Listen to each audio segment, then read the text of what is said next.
coming. This is the third in our series of the Alzheimer's presentations from the Alzheimer's Association. It's part of our East Longmeadow being a dementia-friendly community. So between us and the Council on Aging, we put that together, this series. Mark is doing the presentations for us. He's a great representative for the Alzheimer's Association. So I'm going to hand it over to him and take it away. Hey, welcome everybody. Good evening. My name is Mark Nutting, but who am I and why do I do this?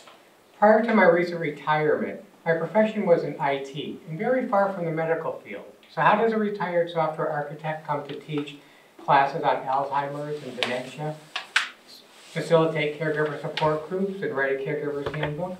Like many volunteers, my life was deeply affected by Alzheimer's disease. My mother had Alzheimer's, and I was her primary caregiver and decision maker for her 13-year journey with her struggle with the disease. Mom has since passed on and my role as caregiver has ended. So I draw from my years of personal experience as well as ongoing education and industry training to support other caregivers and to help raise public awareness about dementia and Alzheimer's disease. I was very excited when I learned of East Longmeadow's beginning their journey this year to become a dementia-friendly community because I live in East Longmeadow. So that's why I'm a little bit more involved this year with doing extra sessions than I normally am. Tonight we have a full session, 10 warning signs of Alzheimer's disease. This is going to be a full-hour curriculum, so I'm going to hold questions until the end. I do that for two reasons. One, to make sure I get through all the material in the hour, so if somebody has to leave right on the hour mark, they won't have missed any of the actual material. And secondly, because there is a lot of material, you may have a question on slide 3 that's answered on slide 10. So rather than jumping back and forth, hold your questions and anything you have unanswered in your mind. At the end, I'll be happy to stick around and answer even if we go over the hour. So what are we going to cover this evening? We're going to talk about typical age-related memory, thinking, and behavior changes. Things that happen normally as we age. We're going to contrast those with the warning signs of Alzheimer's and dementia. How do we know the difference? And that's a question that I get very commonly. How do we know if this little memory problem I'm having today is normal aging or is it a red flag for something? We're going to discuss tips for approaching somebody about memory concerns. So you have a loved one or a friend who you're starting to see some red flags in and some concerns. How do we approach them and have this conversation to help them get that diagnosis that they need? We'll talk about early detection and the importance of an early diagnosis. And we'll identify some possible tests and assessments for the diagnostic process.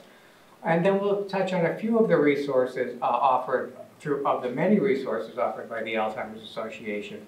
And of course, all resources that the Alzheimer's Association offers are free to the public. We're going to hear from Dr. Stephen Salloway. He's a neurologist with a specialization in Alzheimer's disease. And he's going to talk about the initial symptoms.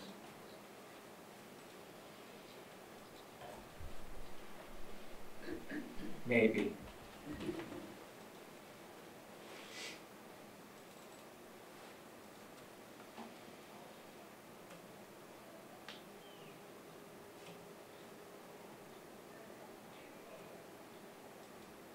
Sorry for the technical difficulties.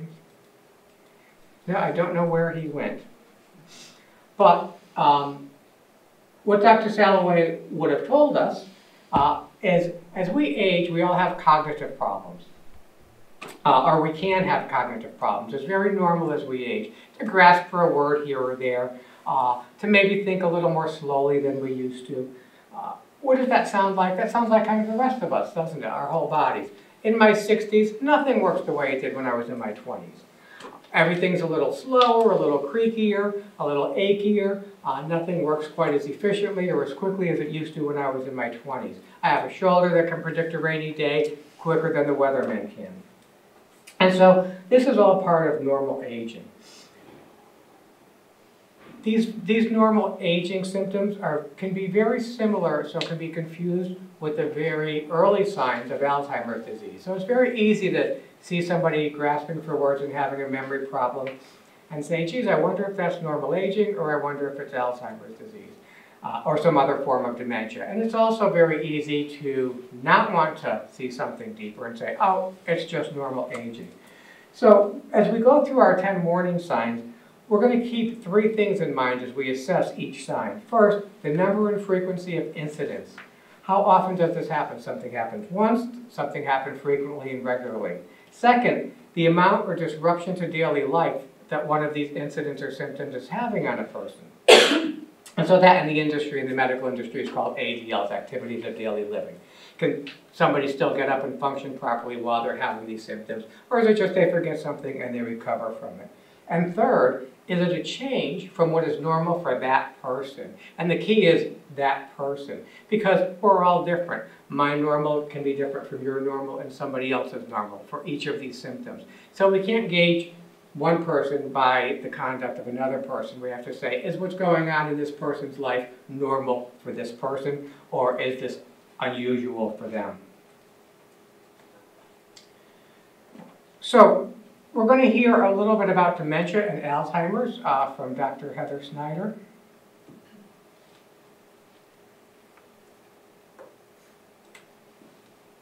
I'm going to restart this because it was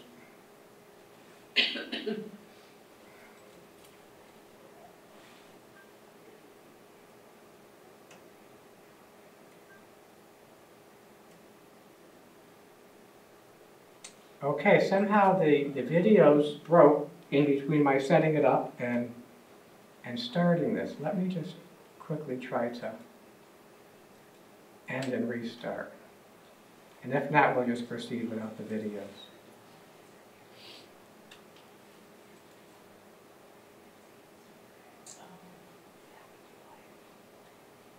Do you maybe have it on airplane mode, Mark? Yep. That might be why. No. Slow down to the right. On the No. right? Click. There you go. No. No? Yeah, but the, yeah, it might be preventing it.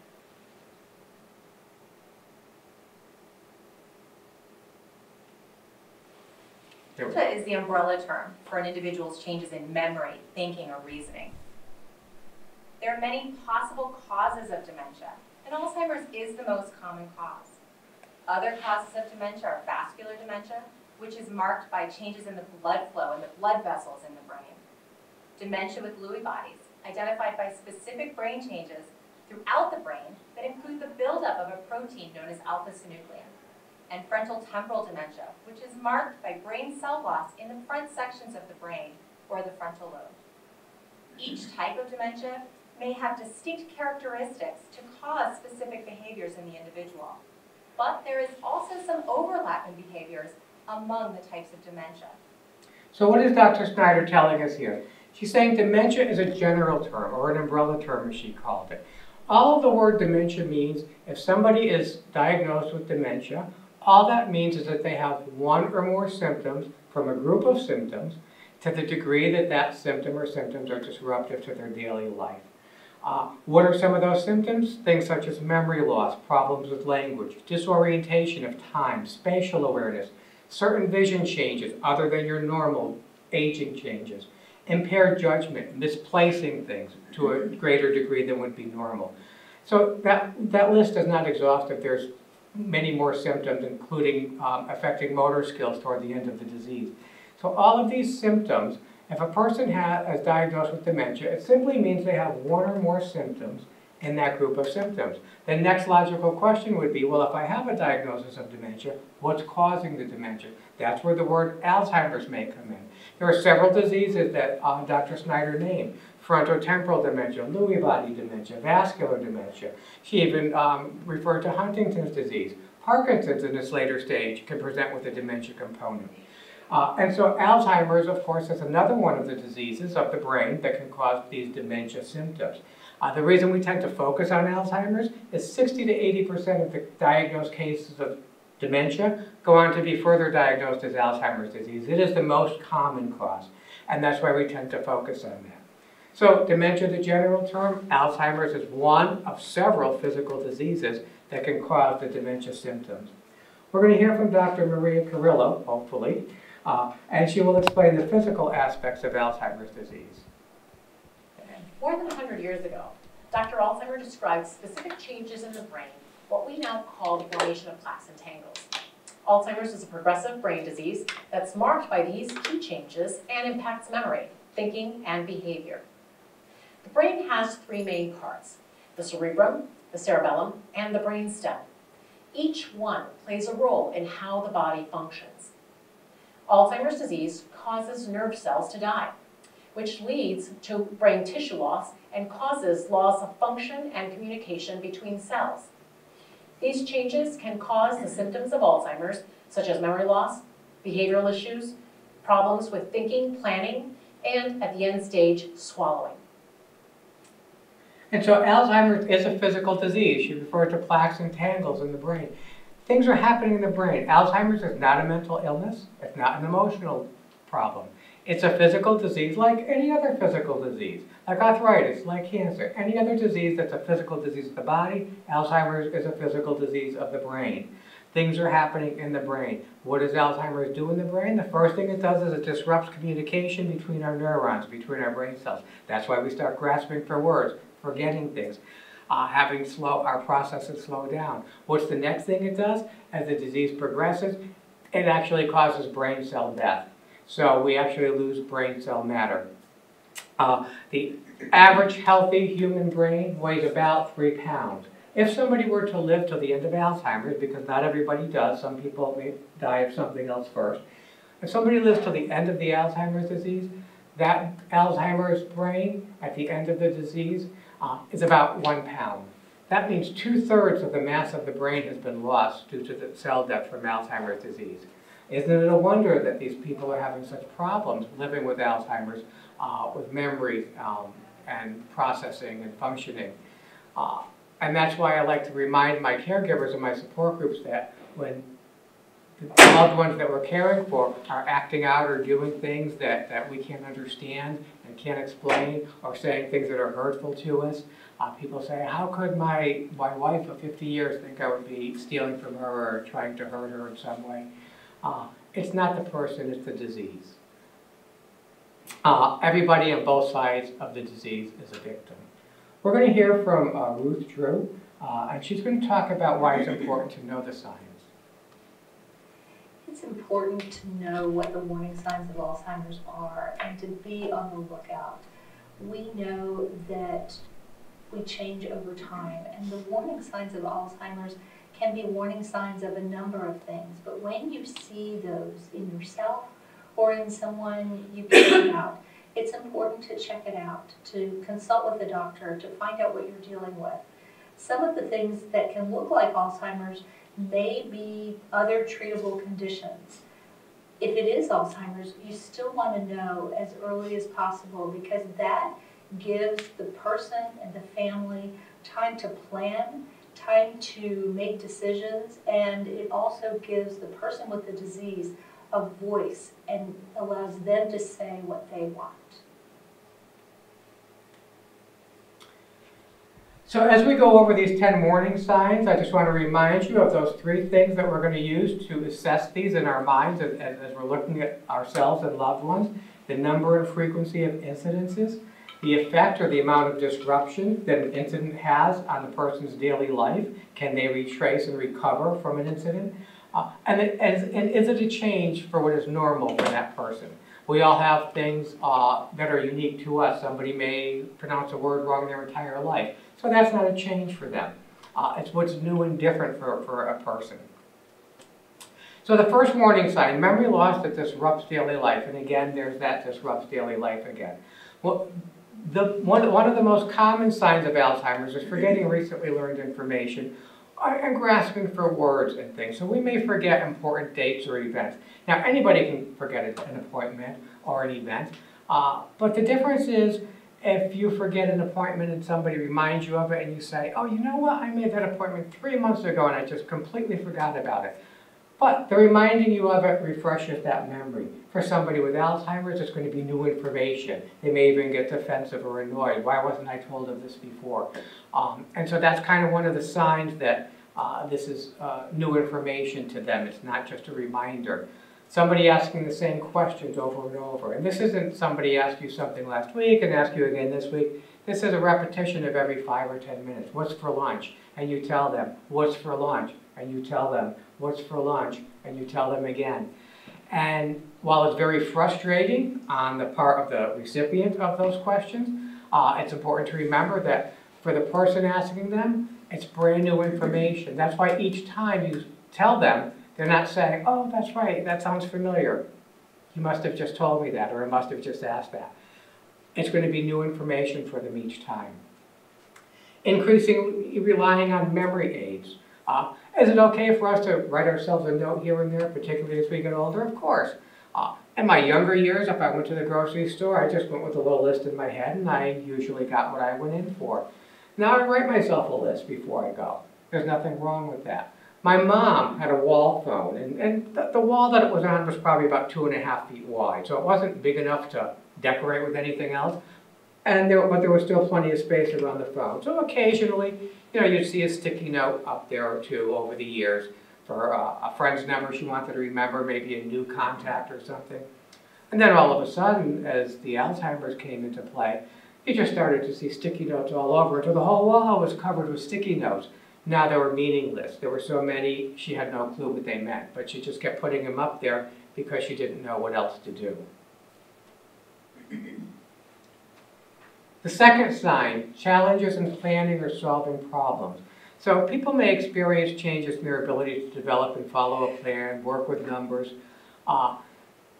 may result in things like following a recipe, keeping track of monthly bills. Again, if somebody was never good at keeping track of monthly bills, if they were always late in paying or bouncing checks because that's just who they were, then that's not a sign. If somebody was always very good at paying their bills, and they didn't have problems with that, and now they're starting to bounce checks and not pay bills and getting shut-off notices, that's a warning flag. For my mom, she used to write her checks her whole life, and I used to balance her checkbook her whole life, only because she didn't want to. She was very capable of doing it. She saw no need to do it. She was fine without ever having it balanced.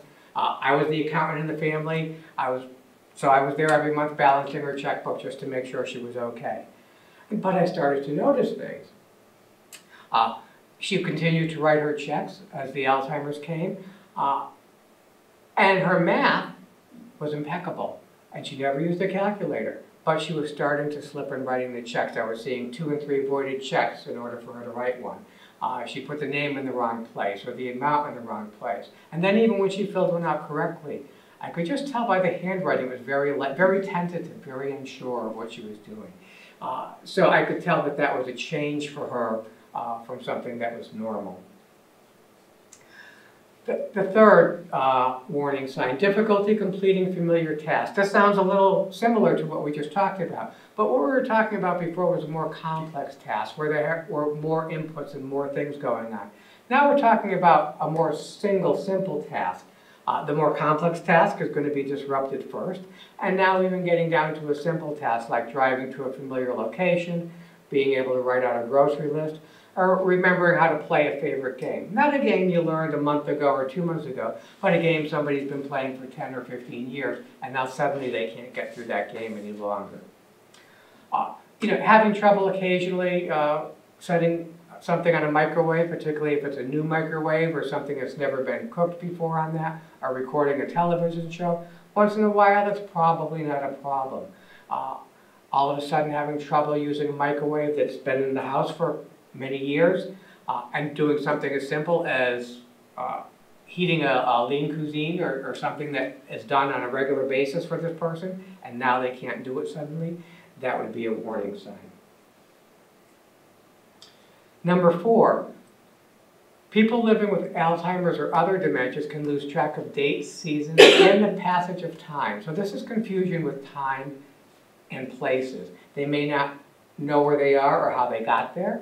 There were times where I would get calls from my mom at home. She lived alone, and she'd say, I want to go home, I want to go to the other house, and I would have to talk her through it, and she had a little tree on her stereo in her living room that was one of those light trees with the little fiber optic light things.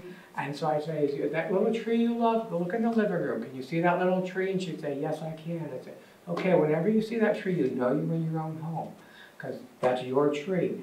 And so that would appease her for the moment, but she would lose track of where she was. Losing track of time. The passage of time isn't a concept that we're born with. And we know that because if we look at small children, they don't have the life experience to understand what's an hour, what's a week, what's a month. So we know if we tell a small child on Tuesday, we're going to the zoo on Saturday, what's going to happen? 3 times a day until Saturday? Is it Saturday yet? How long till Saturday? When's it going to be Saturday? If we pop them in the car and say we're going to the zoo and we're going to be there in 2 hours, every 10 minutes. Are we almost there yet? When's it going to be 2 hours? How long is 2 hours? Now some of that might be youthful impatience, but a lot of it is they don't have the life experience to know and to sense what an hour is, what a day is, what a week is. As Alzheimer's progresses, we lose things we've learned, and that's one thing that we have learned early on. And so we lose that when that part of the brain gets affected. This reared its head with my mom. I used to call her every day as the Alzheimer's progressed to take her pills, because on the weekends when I got there, I would set up her pill case. I was only able to get there on the weekends so I could talk to her during the week because of our distance. And I would call her every morning at 7 o'clock and say, it's Monday, take your Monday pills. And when she took them, we'd hang up and I'd call her from work. And then on Fridays, I had Fridays off. So I would call her Friday morning and I'd say, you know, it's time to take your pills. And don't forget, it's Friday, so I'll be there in a couple hours. Now, long before the Alzheimer's, 10, 12 years, I've always had Fridays off. So our regular routine was I would always go over about 10 o'clock Friday mornings if I was not traveling. And I'd chip away at some of her to-do lists around the house, and then we'd go out to lunch, and that was kind of our Friday weekly routine. So when I would call her on Friday mornings to remind her for her pills, I'd say, don't forget it's Friday, I'll be there in a couple hours at 10 o'clock to do some chores and take you to lunch. She'd say, okay. This went on, no problem, week after week. One Friday, unsuspectingly, I go over at 10 o'clock after the normal call at 7. I go over at 10, and I walk in, and she meets me at the door with fire in her eyes. She was livid. Where have you been? How dare you make me wait all these hours for you, looking out the window? What had she done that day? I realized as I talked to her a little bit. As soon as we hung up, all she heard, all she remembered was, I'm coming over. Totally forgot in a couple hours at 10 o'clock. Even if she hadn't heard that, she totally forgot that that's our Friday routine. And so as soon as she hung up, she walked over to the window and stood there and waited for my car to come down the street.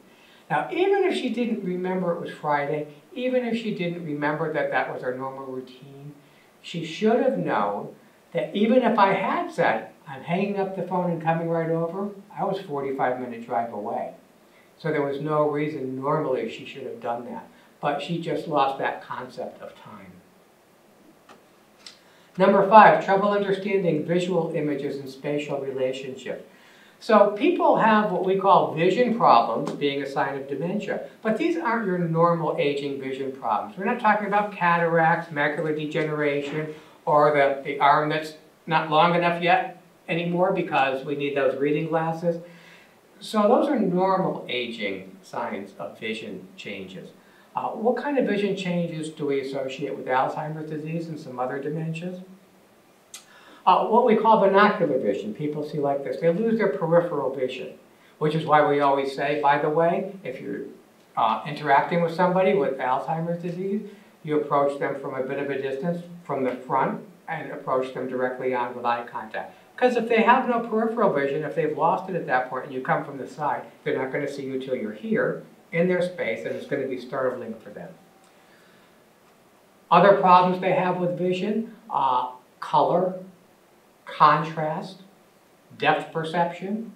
If a floor and a wall are the same color, they're going to have trouble with that, where that floor ends and the wall is. A white cup on a white table is going to be problematic for somebody with Alzheimer's. If you go into a memory care unit, you'll see that they should have colored dinner plates. I've seen them in different colors. I personally preferred blue for my mom because there wasn't a lot of blue food. If you have a green plate one day and then you have a green vegetable, that's problematic for them. If you have a white plate and you have mashed potatoes, problematic. If you have a red plate and you have pasta with tomato sauce, problematic. If you have a blue plate, it does two things. There's not a lot of blue food, so everything's a contrast for them. But the other thing is it keeps something stable in their life. So they're not always trying to figure out what the plate is. They know that blue plate is the plate, and then anything on it is a contrasting food. So again, these vision changes, we call them vision changes, but they're not problems with the eye. The eye is fine. The eye is seeing exactly as it always did. It's sending those same signals back to the brain as it always did. But now because the brain's affected with Alzheimer's disease, it's not interpreting and processing those signals correctly. Thus the loss of the peripheral vision, the depth perception, and the contrasting issues.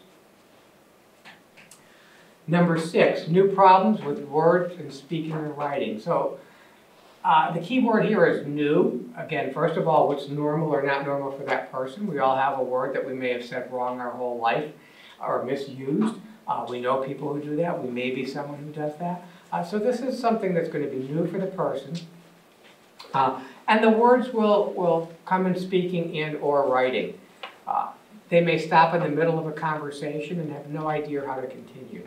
Now, we can all get lost in a conversation. I do that. I've always done that. I'm a very detailed person. So if I'm telling somebody a story, I may get to a certain detail, and then I go off on a tangent, really explaining that detail, usually far more than my poor listener wants me to. And then I may get down on that tangent a little bit too far and forget, why did I get down this tangent? Where did I come from? I can usually backtrack and figure it out, but even if not, I can say, well, let's change the subject and move on and talk about something else, and we'll figure it out later. Somebody with the Alzheimer's, they'll just kind of blank out and go blank, and they just don't know how to continue. They just are completely lost. Again, they repeat themselves, struggle with the vocabulary. They may have trouble naming a familiar object or use a wrong name. So they may use wrong names. A common, something that's common that they will do is they may use the word thing a lot. This thing, that thing that I heat my water in for tea. That thing that I cook my toast in. What's that thing that I use to fix my hair? So they may use something like that a lot. They may also talk around things. So if they can't remember the word for watch or wristwatch, they may say, that little clock that you wear on your arm.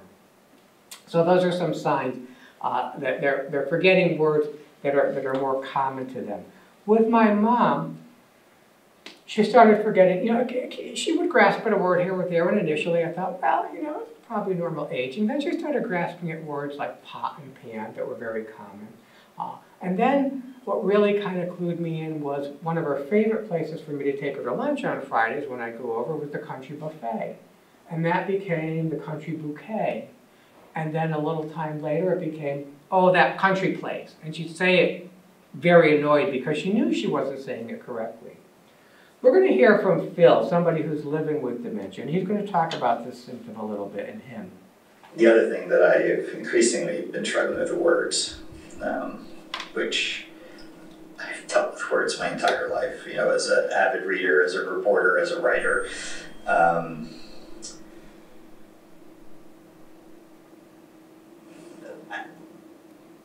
I struggle with them now. This is always a very poignant video for me, and I always play this when I'm presenting this session, because for most of us, we have a routine, a normal access to the English language. You have a normal command of the English language. But for Phil wasn't just somebody who was an avid reader, as he said. He was a reporter. He was a writer. So words weren't just something he used, like most of us with an average command of the English language. Words were something he was all about. That's part of his identity. So for Phil himself noticing, and for somebody close to Phil observing him, these memory lapses with grasping for words would have been a sign probably more quickly for Phil because he had such a command of the English language. Again, it was who he was. It was part of his identity. And although he doesn't say so, I've got to believe that it was also probably more emotional for Phil to see himself losing that part that was such a part of him. 7, misplacing things and losing the ability to retrace steps. So we may all misplace something here or there.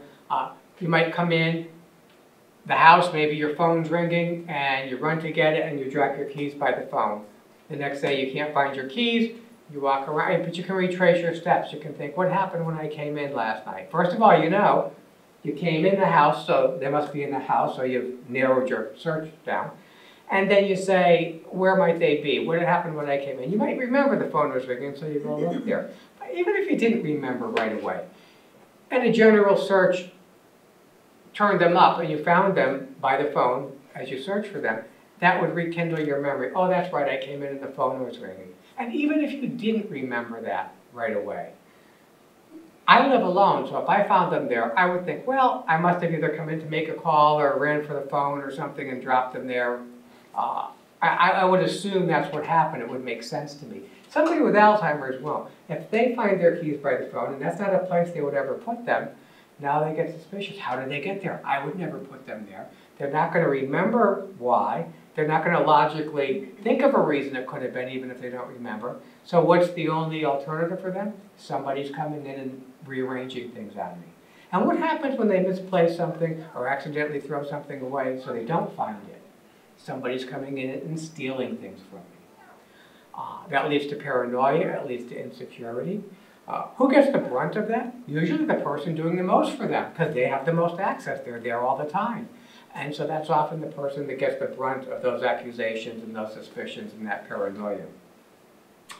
And I always tell my caregivers, as painful and hurtful as it is when you get accused of that, think of how painful and hurtful it is for the person with Alzheimer's who now feels that they've lost the one person that they've always counted on and could trust.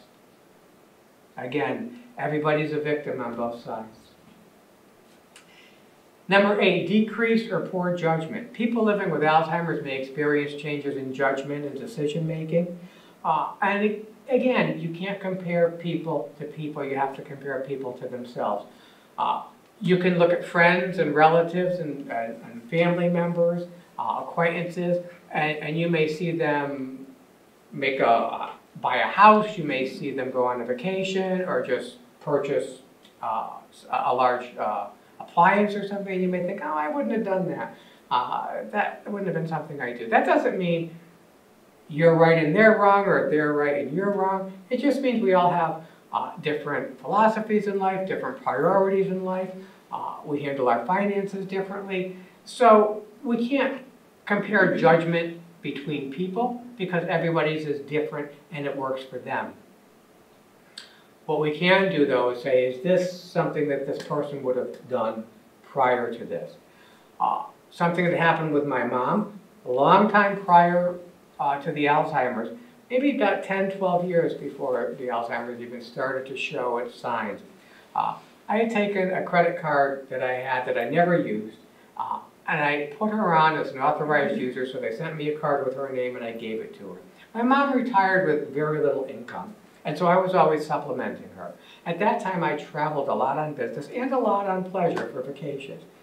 My mom was very intelligent, independent, and resourceful, so I wasn't worried if her car broke down. She'd call AAA, she'd have it towed to her mechanic, and she would dicker with the mechanic about, no, you're not going to do that, you're going to do this. She wasn't taken advantage of. If her hot water heater or her furnace went, she'd know who to call, and if she didn't know exactly, because that hadn't happened to her before, she'd very quickly figure out who to call. But what would happen is, when something got diagnosed and needed fixing or replacing, she wouldn't have the money to do it. So I never wanted her stuck. So I said, Mom, here's a credit card. Use it for emergencies. If I'm not around and anything happens, just do what you have to do, get yourself straightened out. And when you see me, when I come home, just let me know, give me a heads up, so when the bill comes in, I'll know and I'll take care of it. My mom was very frugal, particularly with my money. She didn't like spending anything of mine that she didn't have to. I think in 10 or 12 years, she used that twice for emergencies. And there were about 3 or 4 more times where I actually got a little annoyed with her when I came home from vacation and found she was in a situation. So why didn't you just use the card? Well, I figured it wasn't that important. I could wait till you got home, because she really didn't like to use it if she didn't have to. This was her way. That was her judgment. Every month I would get that credit card statement in. 0 previous balance, 0 charges, 0 current balance, 0 payment due. I would just glance at it and throw it away. All of a sudden, one month I get it in, holy smokes, I have this huge balance. It's never been used before.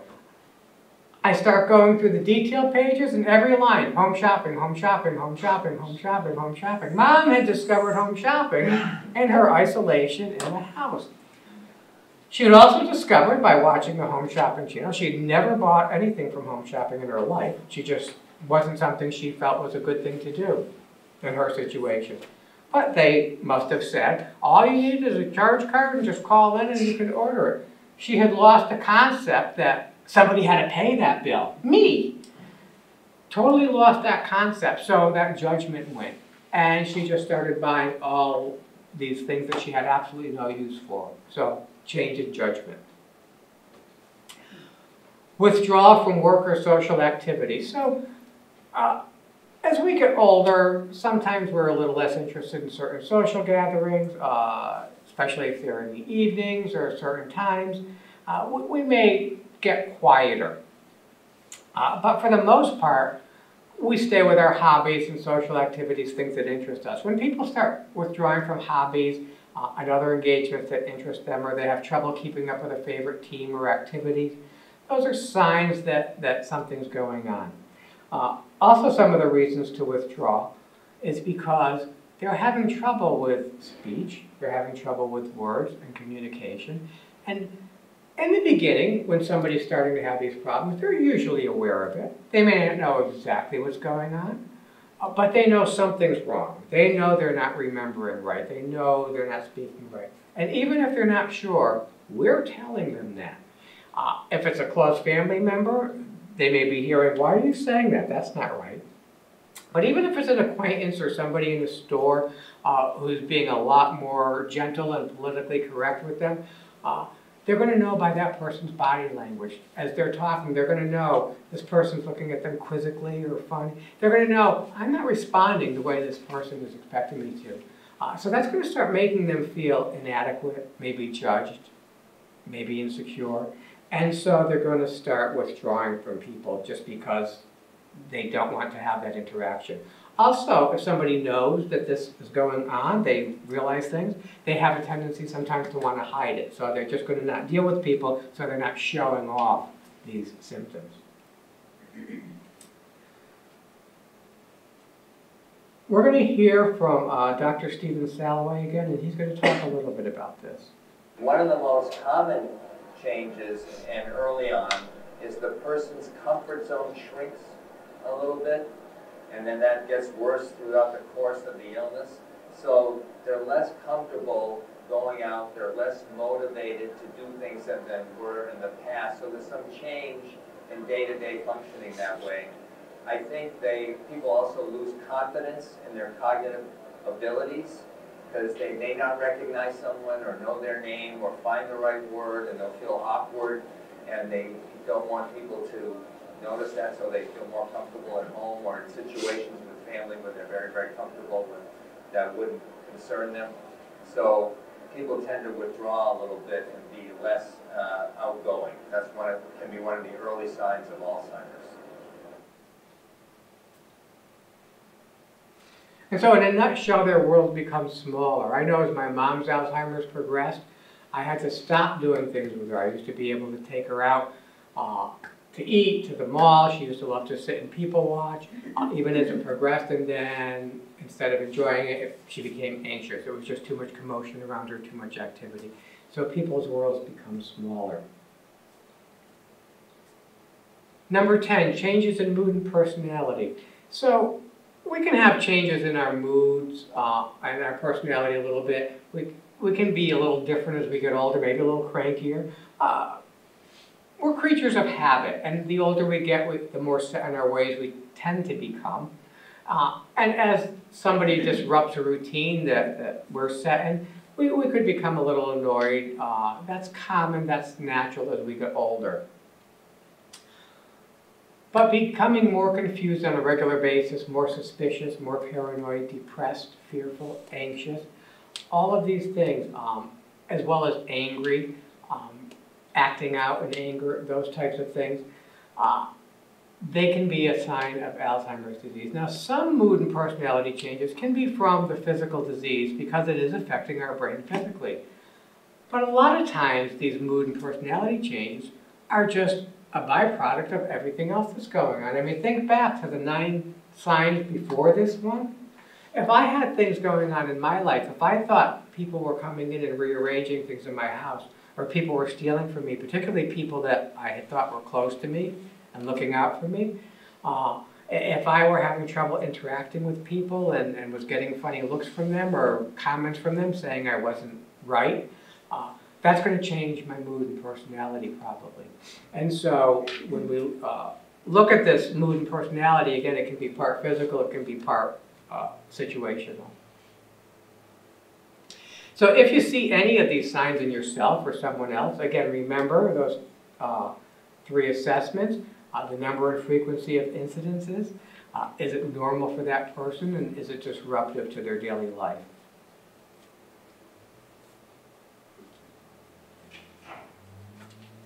What's the importance of early detection?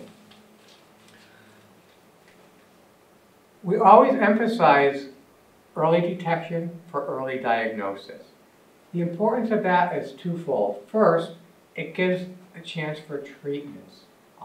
The earlier we introduce a treatment for anything, and that's pretty much true in any condition or disease we have, the earlier you introduce a treatment, the more likely that individual is going to get the peak result from that treatment that their body would get, because everybody's different, if it's introduced early on. Now, we talked about several causes of dementia. We talked about Alzheimer's disease, frontotemporal dementia, vascular dementia, Lewy body dementia. We mentioned Huntington's, Parkinson's. All of these things are what we call irreversible causes of dementia. There's no cure, and they're progressive diseases. But there are still treatments. You probably were aware of that. Are you aware that there are reversible causes of some dementias? Did anybody know that? Okay, so that's another reason for early detection, for early diagnosis, for early treatment. Some things as simple as a vitamin deficiency, a thyroid disorder, an infection such as a UTI. Our bodies change, as I mentioned earlier. In our 20s and 30s, we might have an infection. This might get us down a little bit, enough to go get an antibiotic, and then we might be down a day and work through it. As our bodies age and get older, they respond differently to these same situations. So an infection in an older person, and UTI seem to be a very common one, can just cause them to get these dementia symptoms. A new medication that's been introduced, or even a long-term medication that has suddenly built up. As we get older, perhaps we lose weight, or our metabolism is changing. So even if it's a medication that we've been on for a long time, maybe that dosage is not tolerated as well any longer. So all of these things can cause dementia symptoms. If we get that diagnosed and treated, the dementia symptoms go away. So that's an excellent reason for getting to the doctor, getting diagnosed, and getting these symptoms reversed if it is one of these reversible causes. But what if it isn't? What if it is Alzheimer's disease? What if that's the news we get? There's no cure. There's nothing today that can slow it down. However, there are FDA-approved medications that can mitigate the symptoms for a time. And what does that mean, mitigate the symptoms? Well, if it's not stopping the disease, if it's not even slowing down the disease, that underlying physiology is still going on in the brain with those plaques and tangles. So what does it mean to mitigate the symptoms? Well, think of somebody with very, very severe arthritis, and they can't move their fingers, they're in such pain, they can't button their shirt, they can't prepare their own food. That's taking away their functionality, their independence, their quality of life. There may not be a cure, but there are some treatments that can mitigate the symptoms for a time, that can lessen them. Do they go away completely? No. But it may lessen them to the degree that they can now button their shirt and dress themselves, that they can prepare their food. So what does that mean? That means they're functioning more normally, and that's giving them more independence and thus a higher quality of life. My personal tagline, I always say, always strive for the highest quality of life attainable during the entire progression of the disease. Because at any point in the disease, there's always a way to try to get a little bit higher quality of life. In the beginning, some of these FDA-approved medications can mitigate the dementia symptoms enough that they're not as disruptive to the person's life, and they can continue living independently with a higher quality of life for a longer period of time, even though the disease is still going on underneath. So let's talk about what happens when we do see these signs in somebody and we want to do something about it, because we're talking about early detection for early treatment. Oh, the other reason for early detection and early diagnosis is that it gives the family and the caregivers a chance to plan. But the earlier we have that diagnosis, it also gives the person with the diagnosis the ability to plan ahead too, to have input into their future. What's their life going to be like? What do they want to happen when they can't live alone? Who do they want in charge when they can't make their decisions anymore? So it gives them the opportunity to be involved in their own decision making. So we've got 10 steps here, and I know you're saying, oh no, we just did 10 warning signs, now we have 10 steps. These are very quick. These are just quick little bullet points. It's just laid out this way. The first 4 are about assessing the situation, which we've talked about, so those will go quickly. And then the next 5 are about having the conversation. So this very first one, what changes in memory, thinking, and behavior do we see? So what I would suggest here is that we keep a list, because as we're observing somebody and we see them having these memory issues, whether it's weeks or months before we get to a doctor and get that diagnosis, it's going to be hard to remember, well, how often did this thing happen, and how often did that thing happen, and to what degree, and so if you just keep a little running list with a date and time, it's going to help that when you're trying to communicate with the doctor with them to get them diagnosed. What else is going on? If they're starting to show some symptoms and things aren't right, is something else going on in their life that could be explaining it or enhancing it? If we get a bad night's sleep, we're not on our game the next day. We're not thinking as clearly or as quickly. If we have a headache or a cold or we're under the weather, we're not thinking as clearly or quickly.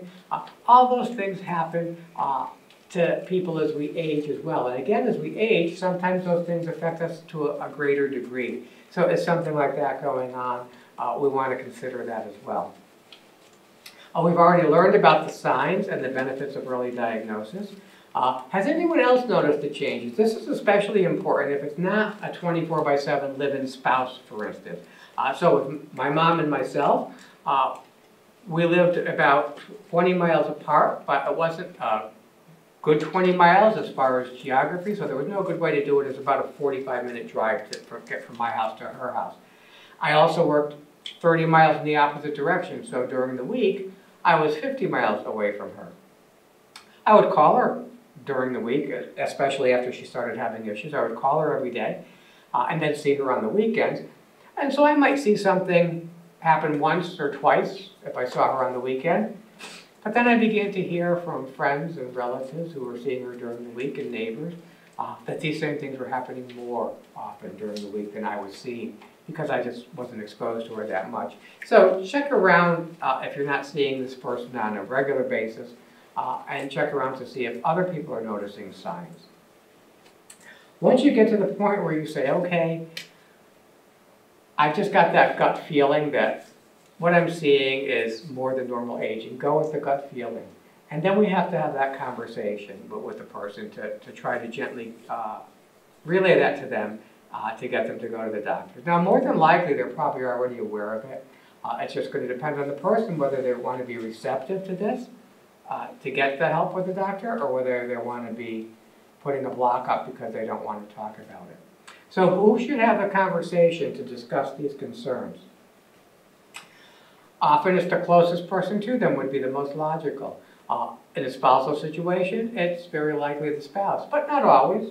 All spousal relationships are different. Sometimes they might be a little bit opposed to something coming from the spouse, so maybe in that case, it's a very close child to them.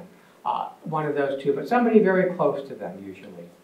What's the best time and place to have the conversation?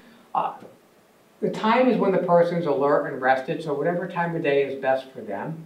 And a place where they're comfortable and feel in control. So that's usually going to be in their own home. This is not something that you want to do at the end of Thanksgiving dinner over pumpkin pie in front of the family. It's not that kind of conversation. This is a one-on-one, gentle conversation. It's not a call for an intervention group where you sit the person down and 6 people sit around them and I'll tell them the same thing. It's a gentle one-on-one conversation. What will you or the person having the conversation say? Well, we don't recommend that you write out a full script, but you might want to have a few questions at the ready just to start or restart the conversation. So things such as, how have you been feeling lately? You don't seem to be quite yourself. Or I've noticed some changes in you that are concerning me. I'd like to talk to you about it. Or I noticed when you put the milk in the cupboard earlier, do you do that kind of thing often? These are maybe ways to start a conversation. Offer to go to the person with the doctor and you want to follow through on that and go with them. For several reasons. One, you want to make sure they go. You want them to feel secure that they have someone with them. But if they are having these dementia issues, they're not going to be able to remember everything to relay to the doctor, and they're not going to remember everything the doctor says to relay back to you. So you should always offer and go with them to the doctor if they'll allow that. Say it will give, if they resist going, say, you know, it's going to give me peace of mind if we go and find out. And then mention, you know, if we find what's wrong, we could possibly treat that. Again, it could be a vitamin deficiency, a thyroid disorder. There are things that can be treated and reversed, and if not, then there are things that can be treated and mitigated. Step 9, if needed, have multiple conversations. So if you hit strong resistance and anger, back off, take a breather, and then go back and try again. And I don't mean weeks later or months later. I mean, you know, hours or a day or 2 later. Don't wait too long, but try to restart that conversation again if needed. And then reach out for support, family, friends, physicians, and of course, to the Alzheimer's Association. The Alzheimer's Association has many, many resources, all free to the public, and we're going to go over a few of them in the end in just a minute. So what happens when we go see a doctor? A lot of people start out with their primary care physician, and the good news is primary care physicians are getting better at dealing with dementia. They're, 10 years ago, not as much. Now it's much more prevalent. They're more aware of it. They may not actually diagnose it, but they would likely refer you to somebody. It could be any one or more of these specialists. It could be a geriatrician, a neurologist, a neuropsychologist, psychiatrist, psychologist. Unlikely you would be referred to all 5, perhaps 1 or 2. But beware, not every neurologist, not every neuropsychologist is specialized in diagnosing dementia. So if you're referred to one of these, I would inquire who you're going to and if dementia is something that they normally diagnose. They may have other specialties and may be wonderful specialists in that specialty, but you want somebody who's got that experience with dementia. The other thing is you could go to these 1 or 2 of these individual doctors. If you can find a coordinated program, we're lucky in our area, we happen to have one, the Memory Disorders Program out of Bay State Health in our area. And it consists of a neurologist, a neuropsychologist, and a psychiatrist. And it's overseen by a nurse practitioner and coordinated. And so not only don't you have to go to these doctors separately, you will do it through the program, your appointments will be scheduled, but then you don't have to try to get these separate doctors to talk to each other. They're all in the same program. They compare their tests, they compare their notes, they come to a diagnosis together. And so it can be a much more convenient way. Not that you should go to an independent physician, particularly if there's one that you know or you're being referred by your doctor. But these coordinated programs can be an easier way and a more convenient way to do it. I kind of liken it unto building a house. I could build a house and say, well, I'm going to hire an electrician and a carpenter and a plumber and try to get all these specialists to come in at the right time and do their job and coordinate and talk to each other to make sure they're all interacting well. Or I can get a general contractor who's going to do all that for me and it becomes transparent to me. So it's kind of that type of a thing. seeking a diagnosis. So some people are hindered in seeking a diagnosis because, again, sometimes there's a stigma because they think it's a mental illness, and it isn't, so we want to make that clear. Another reason might be because they think, well, that can't be diagnosed anyway. Today, Alzheimer's in a living person can be diagnosed with the tests they have. They can get a very, very high accuracy of diagnosis because now they're used to, on these different scans and things that they can do, they're used to what Alzheimer's is looking like on those. So, some possible assessments and tests. Likely you would give a medical history if you're going for the first time with a patient for this dementia issue.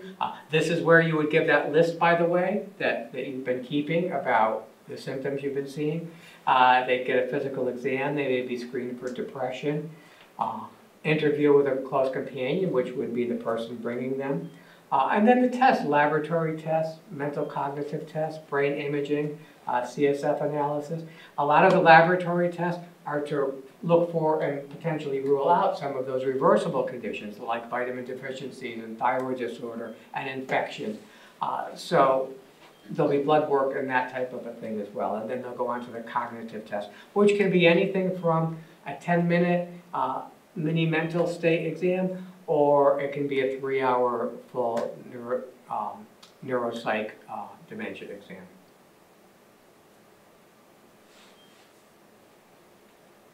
Do dementia-like symptoms always result in the diagnosis of Alzheimer's or another dementia?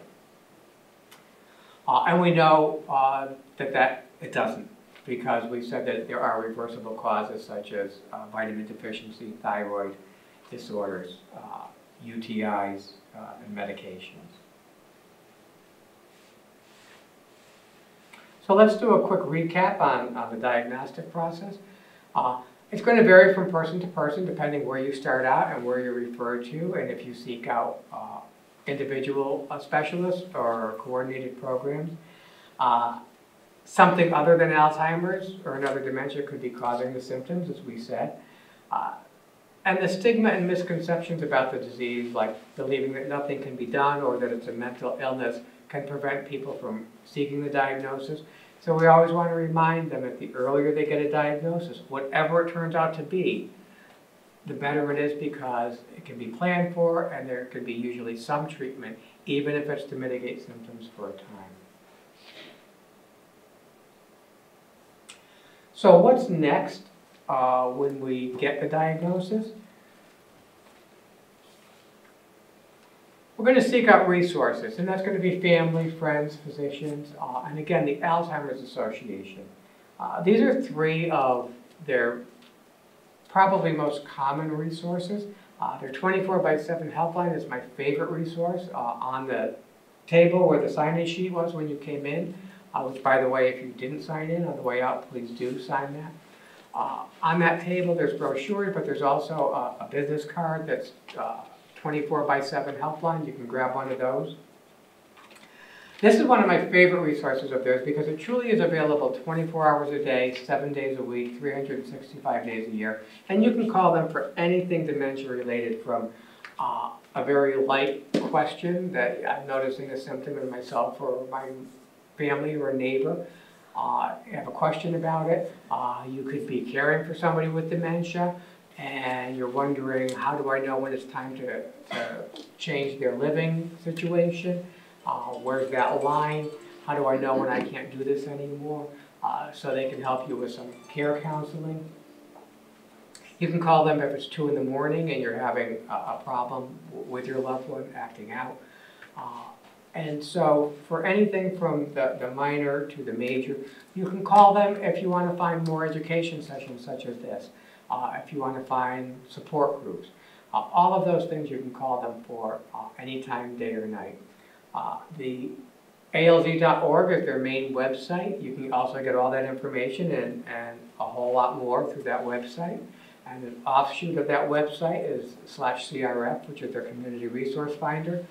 That's also going to tune you into education sessions such as this, and caregiver support groups, and even living with dementia support groups.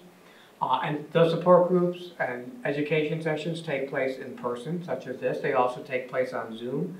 And some of those education sessions are also pre-recorded, so if you can't find even a live Zoom one that you're interactive with, you can watch a recorded version of that program.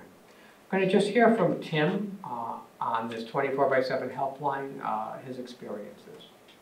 I've had a couple of phone calls that I've been able to make in to the call center when I've had a couple of quick questions that I wanted to ask. You know, there's been a couple of nights, 2 o'clock in the morning, you have questions, you have anxieties, and I was struggling dealing with them, and it's amazing. It was one of the best things I ever did, was keeping the call center on my favorites now.